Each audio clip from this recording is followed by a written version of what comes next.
Thank you. Good afternoon or good morning, depending where you are in the country.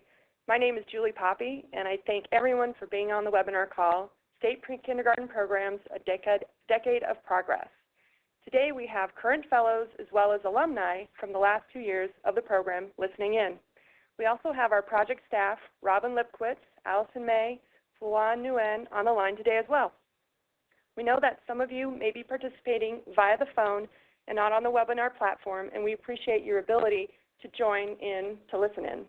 An archived copy of this webinar will be available and posted on NCSL's website shortly.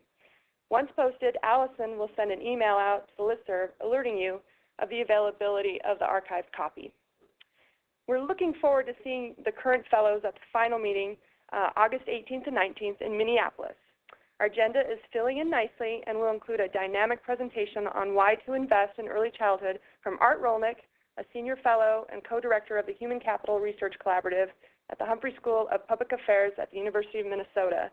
And he also previously served at the Federal Reserve Bank of Minneapolis. So we're very excited about him being able to present to the fellows in August. The agenda also will include a 2014 legislative recap of trends in early care and education. And also we're going to have some sessions on public-private partnerships, child care, and a panel of fellow legislators where you are going to hear from your other fellows of what you've been doing legislatively on the issues that we're learning about today.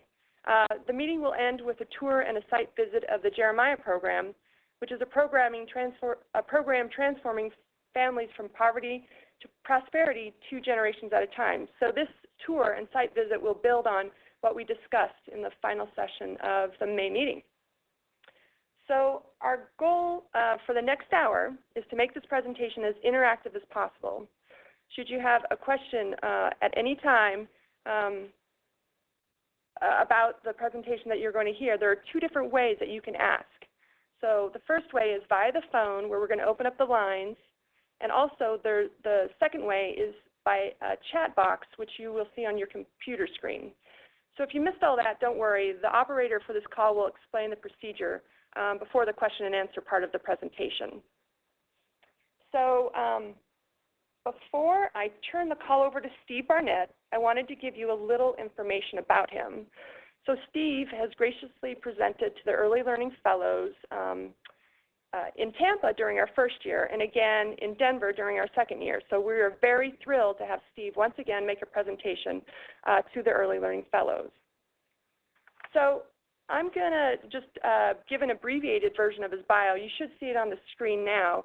Steve is a Board of Governors professor and director of the National Institute for Early Education Research at Rutgers University.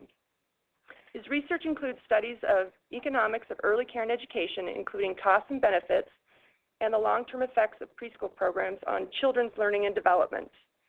He has authored and co-authored over 180 publications, and his best-known work includes reviews of the research on long-term effects and benefit cost analyses of the Preschool and Abecedarian programs. And under Steve's direction, NEAR produces a series of the State Preschool Yearbooks, providing annual state-by-state analyses of public preschool programs.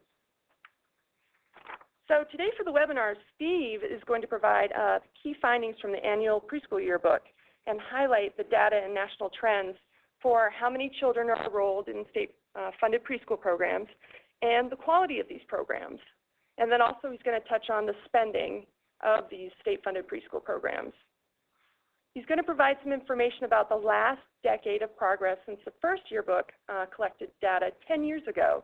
And he's going to touch on some opportunities of where there might be some ways of being better at quality, and then also the availability of preschool programs.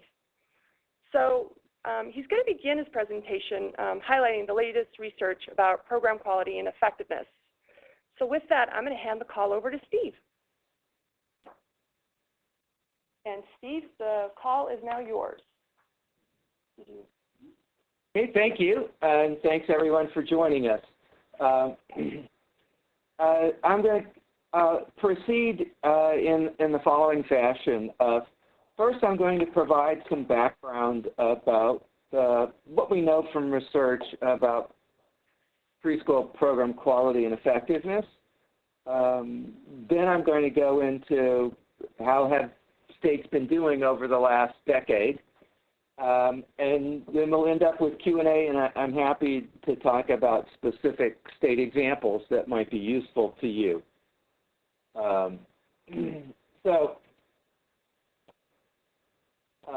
As an overview, what do we know from research about quality and effectiveness?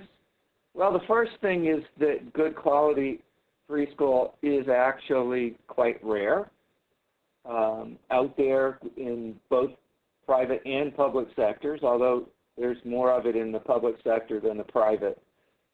That because quality is not common, initial effects are often quite small. Programs are designed in ways that are too weak to produce large gains, and implementation is also often too weak, and sometimes there's no system to ensure continuous improvement in results. You've probably all heard about fade out. There is fade out, but some fade out is really convergent. That is, it's not that the kids who went to preschool are losing their edge, but schools are engaging in extra efforts to help other kids catch up with them. And of course, that's costly. That's one of the reasons that preschool can save money. And even when there is fade out or convergence, effects don't entirely disappear in most studies. So let's look at that in a little more detail. These are data from the last national study that actually observed quality in a representative sample of programs for 4-year-olds across the country. And this is the percentage of kids in the sort of Florida greenish color who went to any kind of pre-K when they were 4 by parent education. And you can see that that's lowest for kids of high school dropouts, and it's highest for kids of parents who have graduate degrees, and that's despite the fact that most of our public programs are targeted by design. And then if we look at good pre-K, and that's really just 5 or better, which is by definition good, on the Early Childhood Environment Rating Scale, which is not a high bar for good. You can see barely 10% of the kids of high school dropouts went to a good pre-K program. And even for parents with college degrees, that doesn't get up to 30%. So I think that's a time we need to be concerned about quality. Now, what do we know about the effectiveness of public programs? Well, the Washington State Institute for Public Policy was asked to answer that question for the Washington State Legislature. They're a nonpartisan group that investigates pretty much any issue that the legislature directs them to. They're not focused on education or early childhood. And they looked at the results of 49 rigorous studies, initial impacts, and how those impacts changed over time. And you can see this graph gives you some sense of fade out. And I think there are 2 things to notice. One is that the initial effects themselves, on average, are fairly modest, that they decline fairly rapidly, but they don't disappear. Right? They persist. And in fact, other research confirms not only this pattern, even in studies like the Perry Preschool, but that there's a proportionality. The bigger the initial effect, the bigger the long-term effect. It's not like they all go down to the same point. So what do we know about producing large gains? Well, programs that produce large gains engage in intentional teaching. provide for individualization and small groups. There are some approaches that stand out for not working very well, and the traditional approach of Head Start with comprehensive services is one of those. I'm going to talk a little bit more about that later. And just to reiterate, if we want to have big long-term gains, we need to design programs that have short-term gains at least twice as large as what we would like to produce in the long term. Now, to focus on some recent studies, well, recently reported anyway, the Head Start randomized controlled trial found very small impacts, and I'll go into that in detail because it's an important study. Our institute conducted a randomized controlled trial of a pilot of pre-K for all in Rhode Island, and we found positive gains for all the kids, with larger gains for low-income kids. Tennessee has right now in the field a randomized controlled trial, but the short-term version of this, which includes a much smaller sample than the long-term version that connects with the state test at third grade, the randomization actually didn't work. Results from that study are mixed and concerning, but we don't quite know what to make of it because the randomization didn't work. There is a widely used type of study called a regression discontinuity design, which takes advantage of the birth date cutoff as a kind of randomization. That is, kids on one side of the cutoff enter school and the other by accident of birth are pretty similar, but one starts school a year later than the other, even if they're only a day apart. And that's been applied, as you can see, in some cities and a bunch of states. The results are mixed, but there are some quite large positive effects in some of these studies. Finally, there are some long-term studies with positive effects in states as diverse as Texas, Georgia, and New Jersey.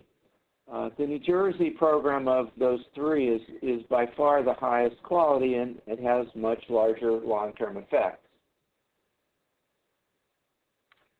So back to Head Start. The Head Start study's gotten a lot of attention. As I noted earlier, the Head Start model actually stands out in the quantitative summaries of research over time as less effective. That Washington State Institute study found that Head Start was less effective than state pre-K programs. The big nationally representative studies, a randomized trial, start with two groups who are equal, who got 1 year of Head Start, not 2 years, which the program does provide, back in 2002-2003. They saw fairly modest positive initial gains, not large, and the lasting effects of Head Start moving from kindergarten through third grade were small to zero. Now, partly this does seem to be catch-up as the public schools help the control kids make up the gap, not that the Head Start kids lost their edge. Also, it's important to understand that the study by design underestimates effects. Now, that seems like a kind of odd thing, but if you're going to make an error, the tendency among researchers is to make an error on the side of underestimating rather than overestimating effects. So one of the problems is that a bunch of the children who were randomly assigned to go to Head Start don't go. You can't make them. And a bunch of the kids who are randomly assigned to the control group got into Head Start anyway.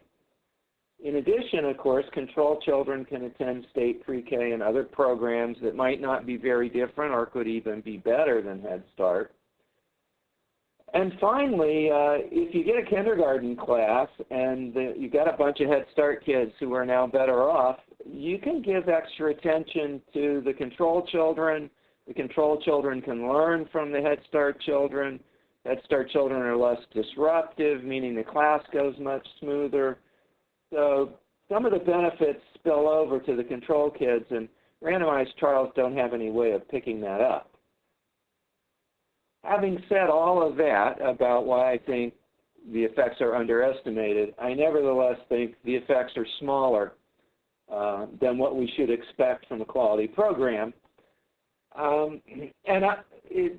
Several administrations, from the Bush administration through the Obama administration, have agreed with that. And so has Congress, and Head Start's been reformed as a result, and that's led to larger gains, which you can see on this chart. The 2003 estimates there in blue are the average language gains by ethnicity for Head Start in the year of the randomized trial. And you can see that these language gains get larger at each time point and are considerably larger in 2009 than they were in 2003. So I think this tells us two things. One, Head Start's more effective than it was at the time of this study a decade ago. And two, if programs aren't as effective as we would like, we can make them more effective by introducing reforms. And so the Bush administration, for example, introduced a much more rigorous and structured focus on improving language and literacy. Also increased teacher requirements for teacher qualifications during this period. Now, I want to take another example of what can be done to improve the quality of preschool education. And this is from New Jersey's Abbott Preschool program. It's called Abbott after the court case that ordered the provision of high-quality preschool to all 3- and 4-year-olds in 31 cities where the vast majority of New Jersey's disadvantaged immigrant and minority children live. So it's universal in these 31 high-poverty districts. It's for 2 years beginning at 3. Teachers are required to have a 4-year college degree and certification. There's also an assistant teacher in each classroom. Maximum class size is 15 students. It's a full school day, 6 hours. Programs are required to use an evidence-based curriculum. It's a public-private partnership. Rather than creating new programs, this is a transformation of for the most part, of the programs the kids were in. So 2/3 of these are private providers, for-profit, non-profit, faith-based. The state doesn't care so long as you meet the standards and participate in the continuous improvement system, which has a strong professional development component focused on coaching. So this continuous improvement system or cycle starts with the development of standards for what kids should learn and what teachers should do. And then we measure and assess progress towards those. Based on that information, analyze and plan, and then implement professional development and technical assistance, and repeat. In preschool, we would call this plan, do, review. It's the same kind of continuous improvement process most businesses use. And it had these consequences. The yellow bars show the distribution of quality. This is the same scale that I showed you on which nationally we found that less than 10% of kids of high school dropouts were in a program that scored 5 or better. So you can see the yellow bars, the vast majority of these programs, just as elsewhere around the country, scored below a 5. We had less than 15% scoring 5 or better. After implementation of the new standards and continuous improvement system, you can see the vast majority of them now score 5 or better, and very few of them score in the range of 3 to 4. None of them, well, vanishingly few score below a 3, And if you were to move to the present, you wouldn't see any there, and the distributions continue to move over to the right. So it is possible to transform a system. Now, this costs money. It costs about $12,000 a child. That sounds like a lot, but you have to take into account the cost of living in New Jersey, and that's actually considerably less than the cost of a year of kindergarten in New Jersey. So what were the results of that? Well, we've looked at the impacts in 4th and 5th grade on the state standardized test scores. We saw test score gains from 1 year and test score gains that are larger from 2 years, sometimes sometimes about twice as large, but not always. Language, arts, and literacy, math, and science across the board. They're not huge gains, but they're substantial gains. They're clearly not zero. And if we look at the impacts on grade retention and special education, grade retention is whether kids fail and repeat a grade. That's reduced from 19% to 12% by 5th grade. Special education placements reduced from 17% to 12%.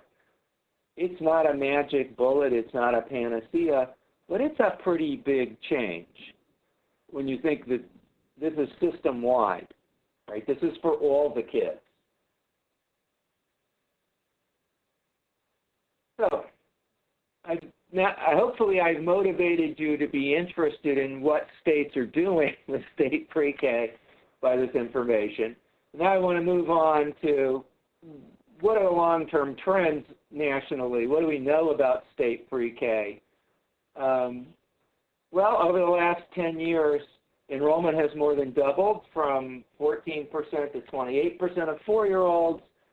Not so much at 3-year-olds. That's moved from 3% to 4%. The vast majority of states, pre-K is for 4-year-olds. Quality standards have improved and spending has gone up, but not enough to keep up with enrollment. And in particular, the recession really hit state pre-K hard. It's a discretionary program in most states. Funding actually declined. Funding per child declined even more. It's down about $1,000 per pupil over the decade. Quality standards wavered toward the end of the recession. And most recently, we actually saw for the first time in a decade that enrollment actually went down. And we were, frankly, shocked that that happened. But I suppose the silver lining is if you're cutting funding to the point where funding per child is not good, then you're probably better off reducing the numbers of kids you serve to what you can afford with your budget. States vary greatly in their pre-K policies, and as pre-K has expanded over the decade, interstate inequality has increased dramatically. In some states, preschool is available to all kids at age 4, in others to none. Publicly funded pre-K, that is. Some states have very high standards. Others, for some key features like class size and ratio, teacher qualifications, have no standards. Spending per child varies by a factor of 10. That is, some states are putting in 10 times as much per child as states at the bottom. We see variations among states, of course, in what they spend on K-12, but nothing like a 10-to-1 difference. So, to be more specific, you can see that up until 2012-13, enrollment increased, not always steadily, and kind of fits and starts. It didn't decrease enough in 2012-13 to change the rounded off percentage, but it clearly headed in the wrong direction. Overall, slightly more than 1.3 million children attended state pre-K in the most recent year, 1.1 million of them at age 4. That's considerably more kids than are served in the federal Head Start program, making this by far the biggest public effort in terms of numbers of kids served. Here we can see this breakdown from another perspective in terms of absolute numbers. You can see we kind of leveled off after, we coasted up, continued trending upward through the recession, but then leveled off, and I think that's because states both feel the impact of the recession a little later, but those state revenues rebound more slowly than the general economy.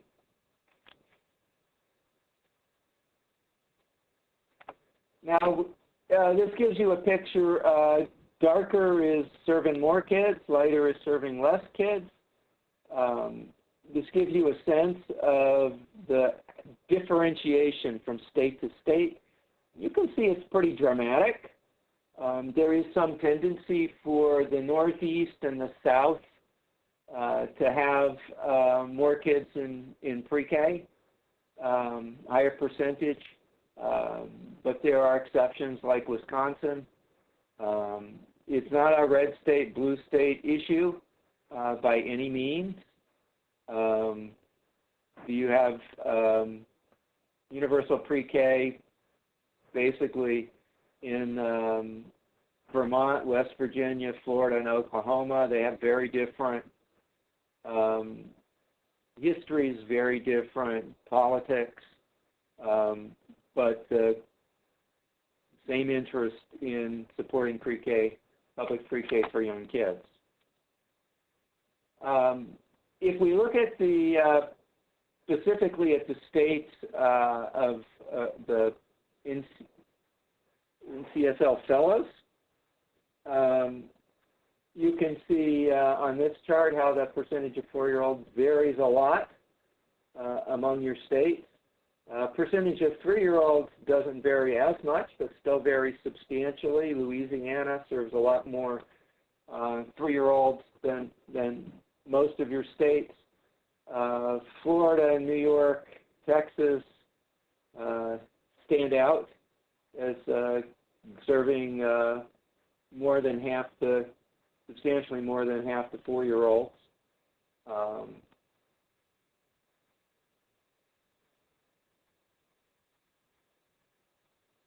If we move on to look at quality, this shows you the way that on 10 different, I should say quality standards, not quality, because this is about what the state policies are rather than what actual classroom quality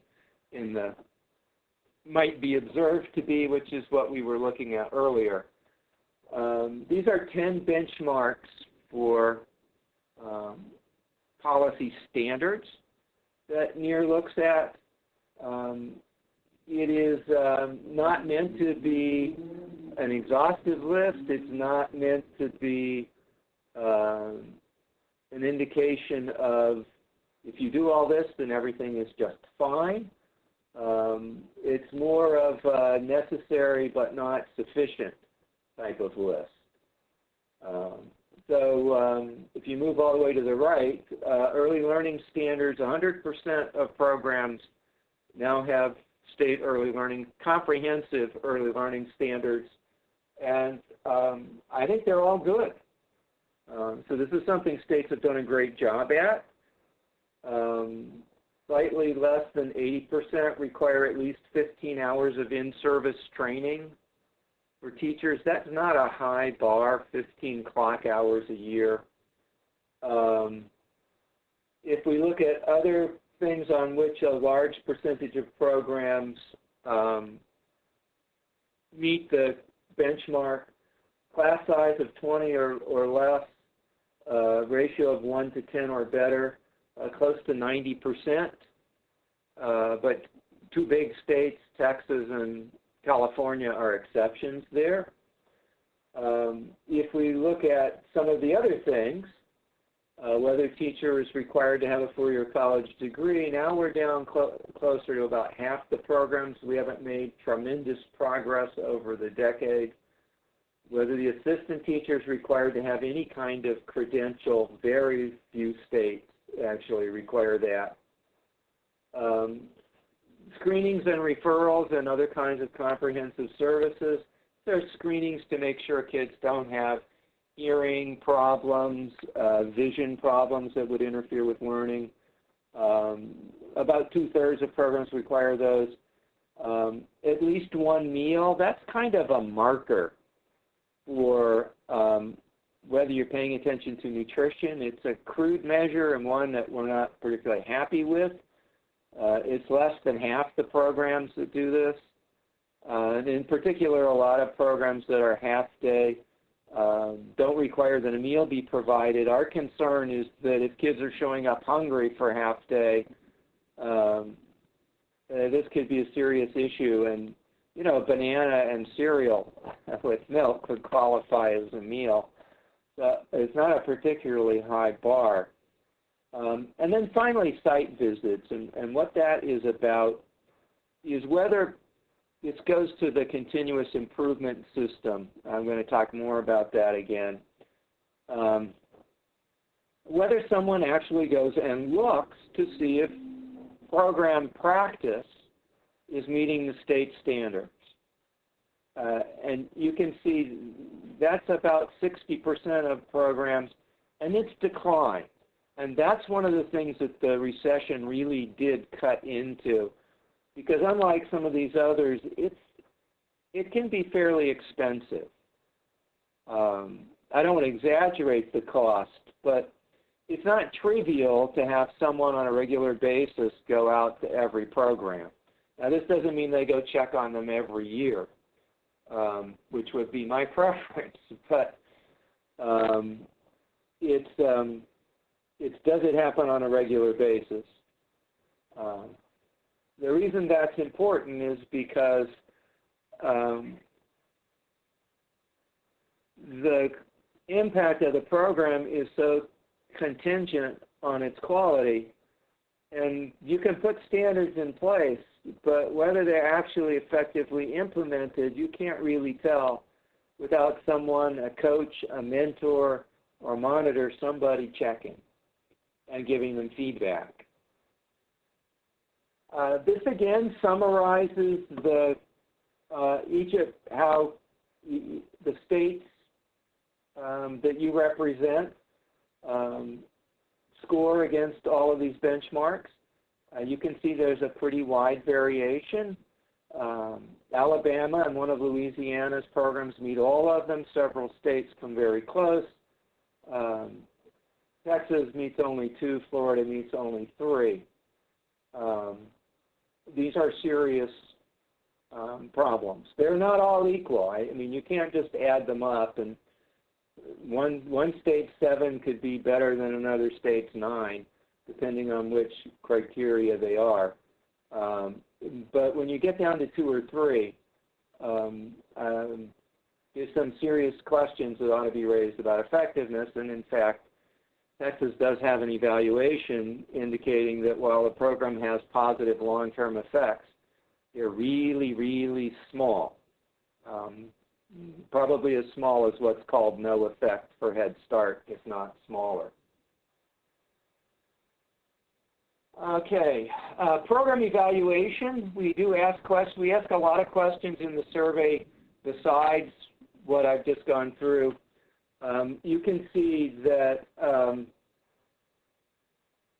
most states reported that their programs were evaluated in, well, you can't see that, but about half of them have had them evaluated in recent years. Now, recent can be fairly, we asked recent, then we asked what year, and at least one person said 2003. Well, that's not all that recent. But you can see that a substantial number of states, 29%, 10 of the states, the state pre-K programs, have ongoing evaluations. Another 6 do this annually. 9 states have done it in the last couple of years. There's a lot of evaluation work going on. That's a very good thing. And in most of these, they look at both the process quality, that is what's going on in the classroom, and measurements of impacts for kids. And you really do need to look at both of those. You can't just look at outcomes first, because there are a lot of outcomes we'd like to produce for kids, like character building, taking personal responsibility, attentiveness, that are hard to measure and will be not measured at all or imperfectly measured. And even for those that you do find out about, literacy, math, or sometimes social skills, you need to know what's going on in the classroom to have some sense of what might be going wrong that's leading to great effects or not producing the effects that you'd like. And so for New Jersey, for example, when the state was transforming that system and moving from poor to mediocre to good to excellent, the test score data on the kids showed very little in the way of gains on math, and the observations showed that teachers weren't doing anything with math in the classroom. So the state instituted a pretty heavy emphasis on professional development about this is what you should be doing in your classroom on math, because one of the major reasons teachers weren't doing it was they didn't feel confident and they didn't understand what they needed to be doing. Now those two pieces of information together can be really powerful. All right, moving on to spending. This gives you the nominal and the real dollar spending trend across time. You can see there have been periods when it was relatively flat, periods when it increased fairly regularly, and then after we hit the recession, leveling off in a downturn. We're hoping that when you get out to this, beyond the 2011, 12, 2012, 13, this starts trending back up again, and I think we see signs of that. New York, Michigan, California among the states making major new investments. Alabama also. And if we look at the state spending per child, you can see why the downturn in this concerns us. We're basically down $1,000 per child as a country since 2002. Now, some of that you can say, well, when we're just getting started off and we have a pilot program, average costs are higher than they will be in the long run, and it's true. But much of this $1,000 decline isn't really of that nature. And you can see the decline from 2010 to 2013. Right, that's over $500 as a decline, and that's a real indication that it really was the recession that took the wind out of the sails, and is the reason that some states cut back on the continuous monitoring process, the continuous checking on what's going on in the classroom that we think is so important for giving programs feedback for continuous improvement. So that wraps up my presentation. I'm happy to take questions about effectiveness, about quality, about state policies, and maybe highlight some leading state examples if that's of interest to you. Thank you. The floor is now open for questions. If you do have a question, you may press *1 on your telephone keypad at this time. Questions will be taken in the order that they are received. If at any time your question has been answered, you can remove yourself from the queue by pressing 1. If you're using a speakerphone, we ask that while posing your question, you pick up your handset to provide favorable sound quality. Again, ladies and gentlemen, if you do have a question or comment, please press *1 on your keypad at this time. And also on the web, on the lower right-hand side, you can type in your chat question with the bubble and click send. Please hold while we poll for questions. Thanks so much, Steve. This is Julie. You've given us a lot to think about, and we've already started to get some questions in our chat box, and hopefully we'll have some questions on the line. So I'm going to start with the first question, actually from our Alabama fellow. You had made mention of that Alabama has 10 on the quality standards benchmarks. The Alabama fellow wants to know if there have been any studies done on Alabama on its effectiveness, either through NEAR or others. Can you talk about that? Well, as you know, Alabama's program is relatively new. It is time for an evaluation, and the good news is that the evaluation, a randomized trial, which is the gold standard for looking at this, is now in the field, conducted by the University of Alabama at Birmingham. And so I'm looking forward to seeing the results from that. I think it's a very well-designed study, strong, rigorous methods, looking at all the right outcomes, and it will be very informative. And when do you expect that out then? Well, they're randomizing now, so I assume this means kids will enter in the fall. You'll get post-test in the spring, so the first outcome data would probably be ready about a year from now. So in 2015. Okay. Yep. All righty. So we had a question about, could you elaborate on, do states with pre-K programs get any federal funds? Well, states with pre-K programs can get federal funds in a number of ways. So if you're smart in how you build your pre-K program, you incorporate child care and Head Start that are already receiving federal funding. And so, as I said, in New Jersey, just to use this as an example I'm very familiar with, the state pre-K program incorporates all kinds of providers. So Head Start is a provider. Rather than paying for the whole thing, the state tops up the Head Start budget to meet our standards. So Head Start, they can have 18 to 20 kids in a classroom, depending on the age range. Our maximum is 15. So we provide them with extra money to reduce class size and to increase teacher pay. Head Start teachers are paid about half what teachers in the public schools are paid. Our state pre-K teachers are paid the same.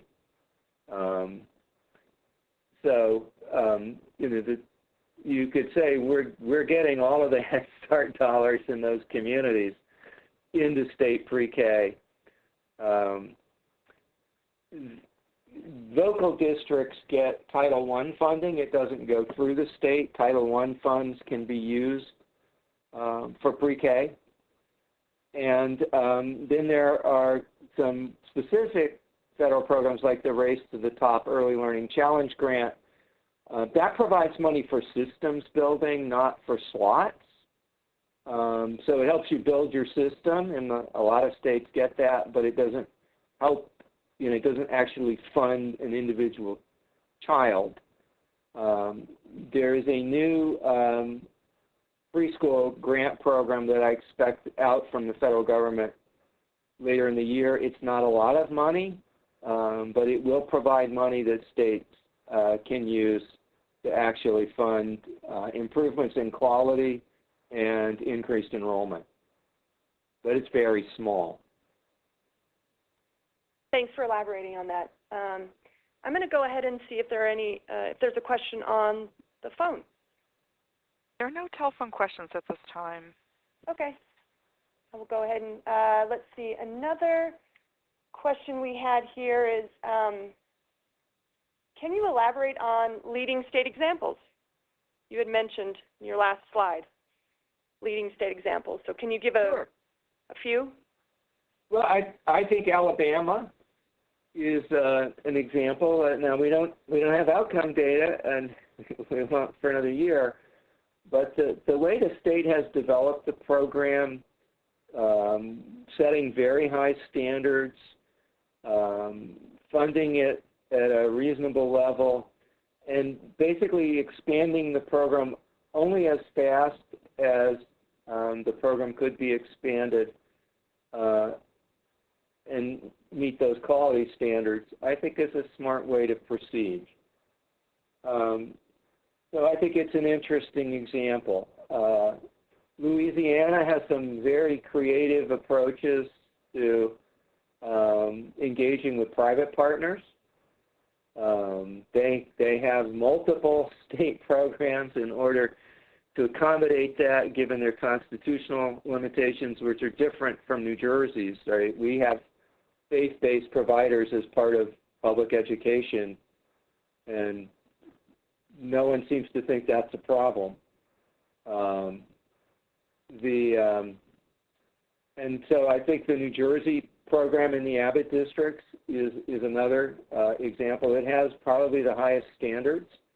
It has strong evidence of effectiveness, not just in the short term, but long term.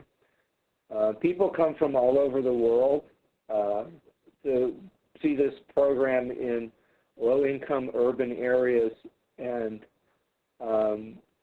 well, a legislative group from Washington, from Seattle, came out as they were to help with the city council in planning pre-K, and they looked at Jersey City, which does the high scope curriculum, which is the curriculum mostly used in Seattle.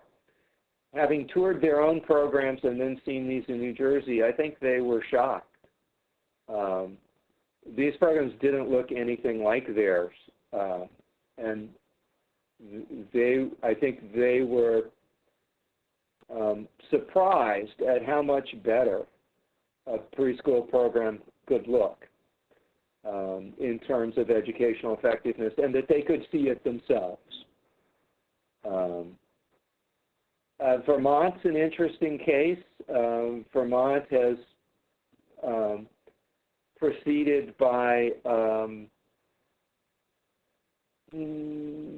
making, in a kind of permissive way of providing the opportunity for districts to move forward with pre-K, but not necessarily pushing it, certainly not mandating it. Local district initiative expanded it very rapidly. West Virginia, I think, is an interesting example because they've succeeded in developing very strong partnerships with Head Start and child care.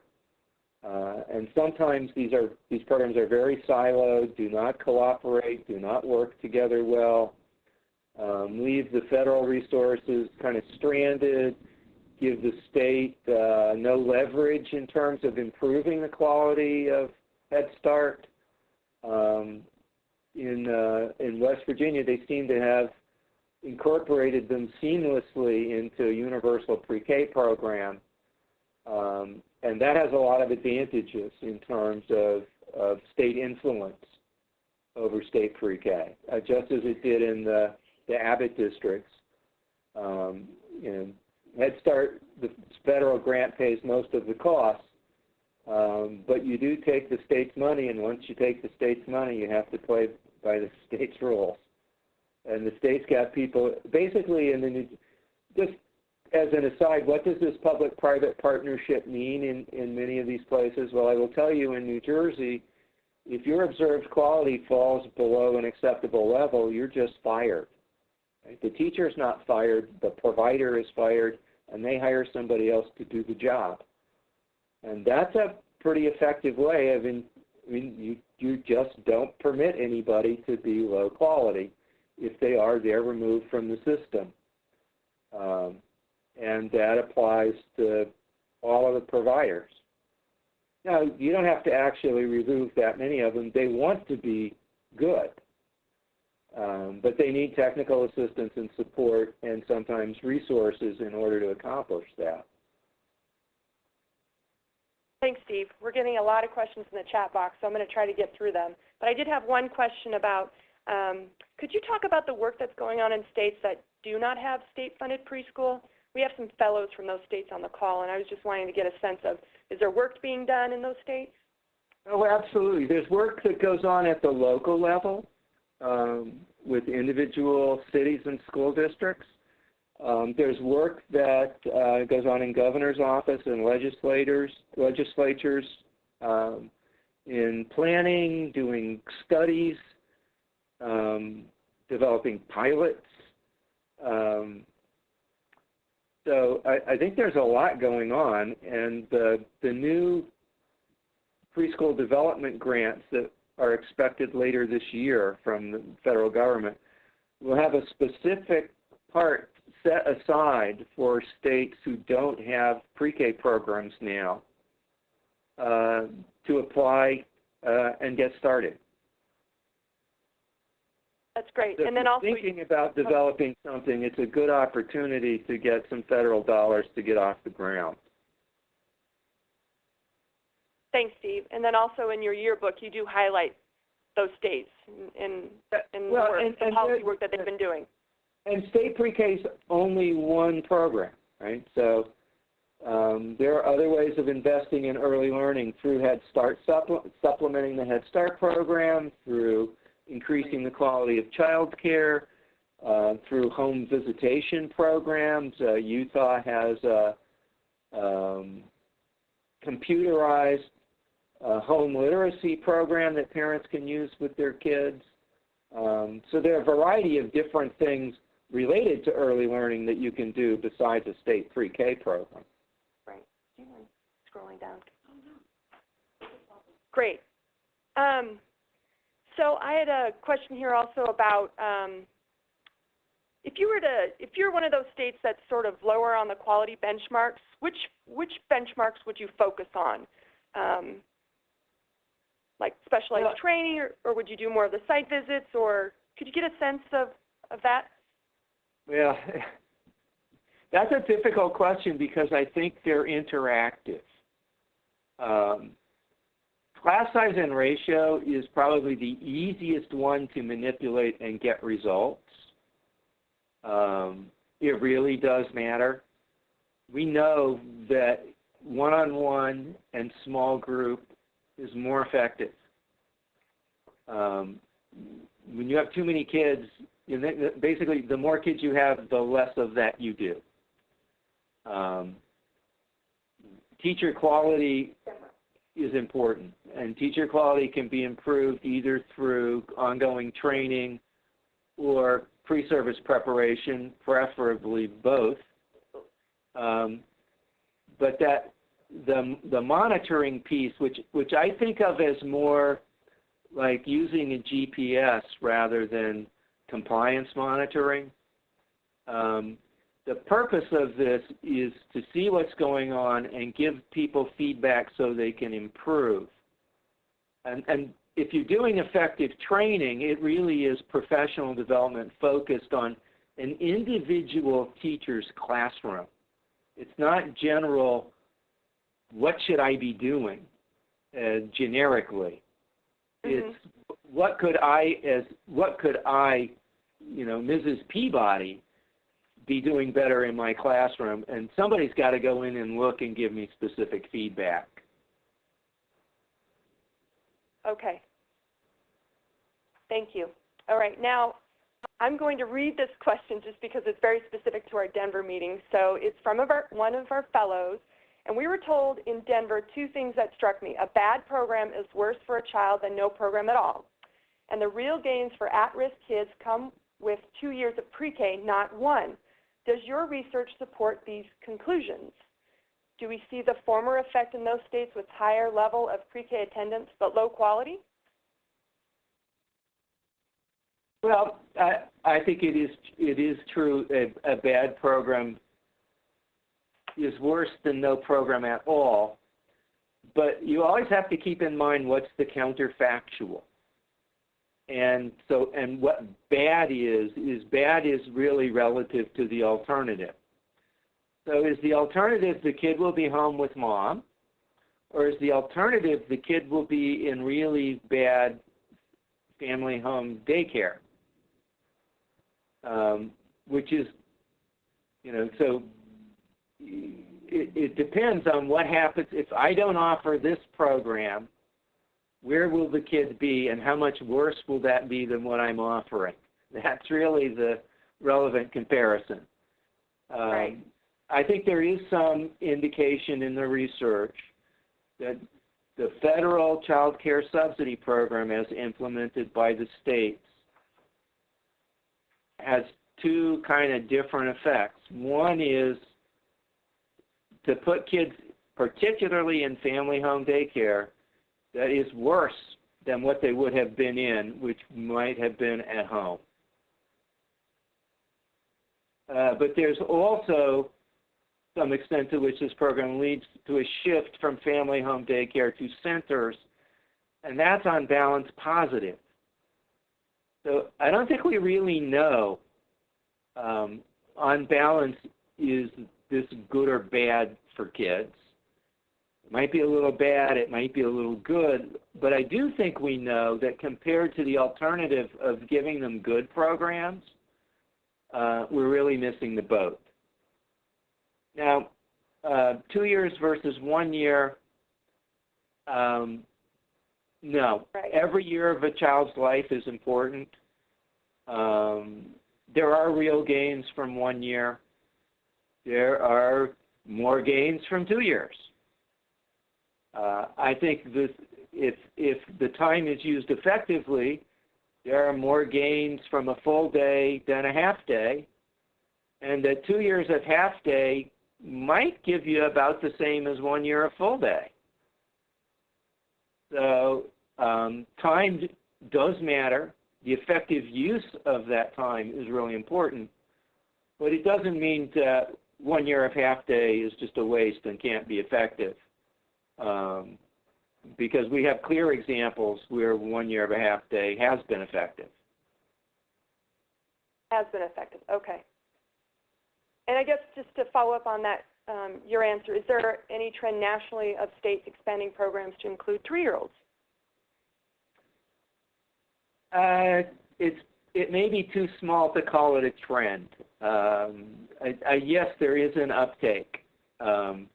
Nationally, that transformed us from 3% of kids to 4% of kids.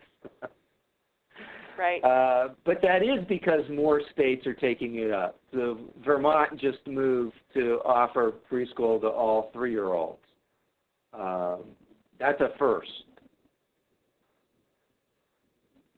It's quite common in other countries, by the way. Even South Korea, school basically begins at age 3.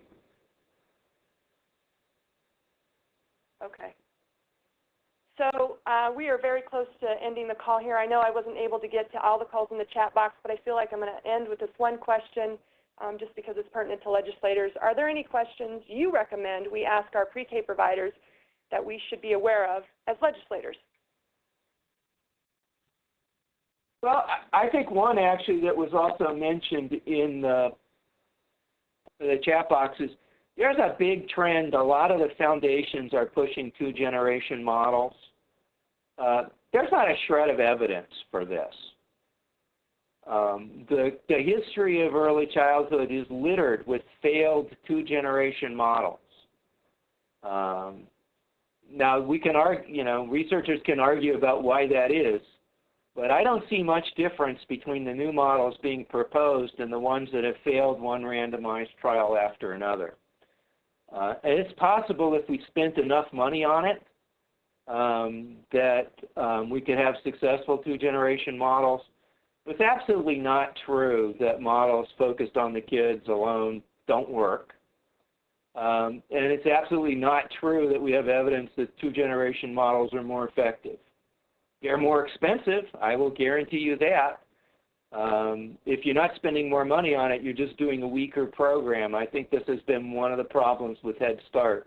Head Start's a 2-generation model that requires programs to do almost everything possible for families, gives them relatively little money, and seriously underpays teachers. That's a recipe for disaster. So that's a trend to avoid. I think the trend toward a mixed delivery model, the trend toward policies that try to break down the silos, bring programs together, have common standards, leverage money from lots of different sources, those are all great. They bring not just more uniformity and higher standards to the system, they bring more competition, more choice, more opportunities for leveraging your influence over quality. I think there is also, this kind of negative, to point out another negative trend, this decline in state agency capacity to effectively oversee and give feedback to programs. That I'm hoping that's just a short-term consequence of the recession and not a trend, because while measuring things doesn't improve them, failing to measure them creates serious worries that people will go off track and not get feedback. Thanks, Steve. I know we're over our time, so I'm going to end this call now. I wanted to thank you, Steve, so much for being on the call today and providing your presentation and answering our questions. I wanted to mention to the fellows that Steve is faculty for the fellows, so we have access to him. I know that there are lingering questions today. We are going to get to those and email out responses, and also work with Steve to make sure that we appropriately answer your questions. So again, thank you, Steve. We would all be clapping. Hopefully you can hear that in your head. So I'm going to close this call out now and remind folks of all of the resources on the Fellows web page, and also an archived copy of this webinar is going to be available shortly, and it'll be emailed out once the version is available. So your feedback is really important to us for creating the most meaningful and beneficial program. So an online survey is going to be emailed out shortly. Please take a few moments to complete the survey, and we take your feedback seriously, and we want to hear your thoughts. And you'll get that email from Allison, like I said, shortly. So just a reminder again, we're going to reconvene our Year 3 Fellows group in Minneapolis on August 18th and 19th. This will be our final meeting for the Fellows, for the 2014 Fellows. And we're also going to have one last webinar on September 30th at 2 p.m. Eastern, and more information will be coming out about that soon. So I'm going to mention one last time, NCSL is here for you. If you have any questions or comments or feedback, feel free to email us, any staff member on the Early Care and Education Project team.